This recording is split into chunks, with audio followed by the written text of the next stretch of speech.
nice to see you again. Good to see you, yes.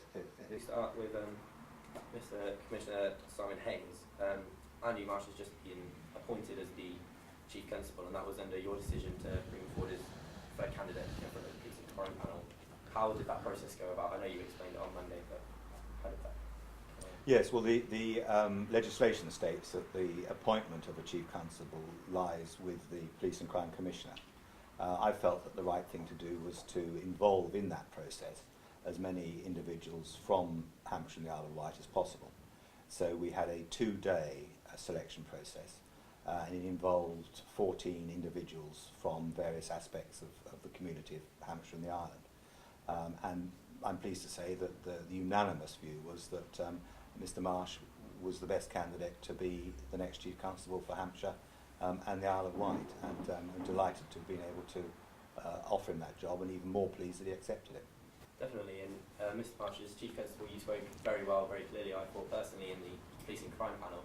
Do you think that's an important part of the process to speak in front of the councillors? I know you have the decision, but how was it for you? I think there are lots of very important things about being a Chief Constable. I need to carry my workforce, the police constables, the police staff, the volunteers, the special constables. I need to carry them with me. So I need to be able to put my ideas across convincingly, and I need to be able to put into action and deliver on what the Commissioner has asked me to do. So I think communicating, persuading, leading, deciding are all aspects of the Chief Constable's role that I need to work very hard to get right.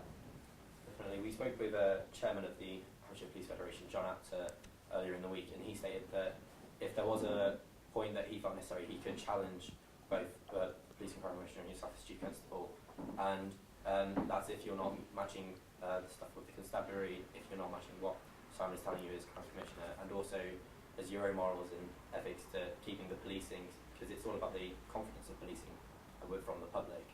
How do you feel that these challenges, do you think they ever will arise? Do you think John will step in at any point to say? One of the most important things about policing is that it does have integrity. Without integrity, fairness, justice, equality, actually people won't trust the police and they won't give us the legitimacy to police their communities. So actually I need to make sure that I keep the organisation on track with that, and I've got an awful lot of good people in the organisation who'll help me with that. In terms of what I've delivered in policing, Mr. Hayes, the Commissioner, sets the agenda. I've got the tactical skill, experience and knowledge to deliver on that agenda, but actually I don't have all of the answers to all of the questions, and I've got in my organisation about 5,500 free brains and an awful lot more outside. I do expect to be pushed and challenged by my workforce, and I do expect John Apter to tell me when he thinks I'm getting it wrong, and he isn't going to agree with me all of the time. He often gives me advice, some of which I act on. Other occasions say, look John, I can't do that because there's a bigger picture and I need to meet that need as well.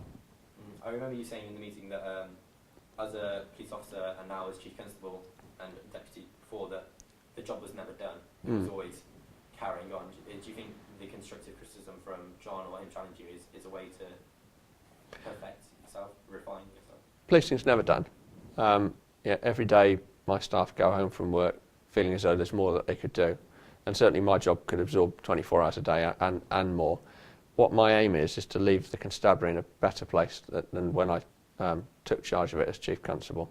Actually, we're already a good organisation. I want to move it to a great one. We won't do that unless people push us really hard. The Commissioner will push me, the public will push him, and actually my staff, including John Apter, will push me. I want to be pushed. And over to someone as Commissioner, you'll bring out the Policing Crime Plan, and that comes out at the end of March. How will that affect the role of Chief Constable? Will it affect the role of Chief Constable at all? I think it certainly does. I mean, it's important that the Chief Constable accepts and can agree to work with the plan that the Commission has put forward, and certainly during the process of developing the plan, I'm speaking very closely and working very closely with the Chief Constable and his team to produce a plan that's going to work and be effective in protecting people and places across Hampshire and the Isle of Wight. And it's based on the priorities that I stood for election for. So to prevent offending in the first place, to prevent re-offending, and to reduce the number of victims of crime right across Hampshire and the Isle of Wight. And that'll be the main purpose of the plan. From the plan will come targets that the Chief Constable and the Constabulary will be required to meet in order to satisfy the needs of the public. How will you track, like John Apter was saying, he will keep monitoring and he will challenge, will you enforce, will you challenge Chief Constable at any point if there's something that's not to the performance? Or Well, most certainly. I mean, that is my purpose in life for Police and Crime Commissioner, is to challenge the Chief Constable in all aspects of policing across Hampshire and the Island, of protecting the public from harm. I am, in effect, the voice of the public as a whole on policing matters, and I have the responsibility to challenge the Chief Constable, to point out where there are areas of concern, but not to be involved in operational policing. That is entirely a responsibility of the Chief Constable and his police staff and police officers. okay, and on a final note, slightly off topic but very relevant, as Deputy yourself and now as working with Police and Crime Commissioner, how was the relationship with Alex? Was it sad to see him go, or do you think his new position he'll work well in it? Are you asking me first? Sorry, no, yeah. that was, Well, I mean, when I stood for election, I didn't realise that Alex Marshall was going to be stepping down and taking on what is a very new and important role as Chief Executive of the Police College. So this was announced during the election. I was looking forward to working with him. I'm comforted that he was not leaving the role because he didn't like the Chief, Police and Crime Commissioner, or the concept of that. That's not the case at all.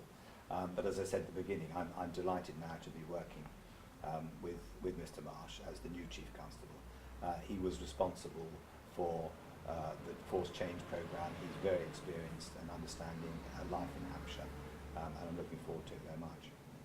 Mr. Marsh? Yeah, Alex Marshall, who I worked with for 2.5 years as a Chief Constable, my direct boss, was, in my opinion, and I've got experience of working in 3 forces and with many senior officers, he was a very fine and very capable Chief Constable, and he led this force through some pretty difficult times where we saved a lot of money.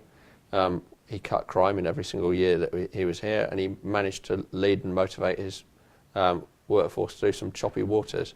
Now he's moving to a very important job within the College of Policing, and actually I'm looking to build a very strong relationship between Hampshire Constabulary and the College of Policing, so that we take some of the best of what is British policing into the college, and where there are areas where we can learn and improve, we take the best out of the college and bring it to Hampshire. So I expect to see lots of contact.